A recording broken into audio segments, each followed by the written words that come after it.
রাজ্যটির নাম চন্দ্রপুর। রাজা অর্জুন ছিলেন শক্তিশালী, ন্যায়পরায়ণ, কিন্তু একটা দুঃখ তাকে সারা জীবন তাড়া করতে, তার কোনো সন্তান নেই। রানী, প্রজারা সুখে আছে, রাজ্যও সমৃদ্ধ, কিন্তু আমার উত্তরাধিকারী নেই। রাজা, সবই ভাগ্য, সময় হলে সন্তান আসবেই। কিন্তু আমি চাই এই রাজ্য নিরাপদ হোক, সন্তান থাকলেই নিশ্চয়তা থাকে। রাজা অশান্ত থাকতেন। একদিন তিনি বনে গেলেন তপস্যা করতে।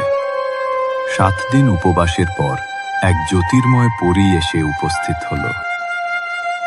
রাজা অর্জুন, তোমার ইচ্ছা পূরণ হবে, কিন্তু মনে রেখো, আগুন ও জলের মধ্যে ভারসাম্য রাখতে শিখতে হবে। এ কথা কি অর্থে বললে দেবী? তুমি 2 স্ত্রী পাবে, একজন আগুনের মতো রাগী আর একজন জলের মতো শান্ত। তোমার রাজ্যের ভবিষ্যৎ নির্ভর করবে তুমি তাদের কেমন সামলাও তার উপর।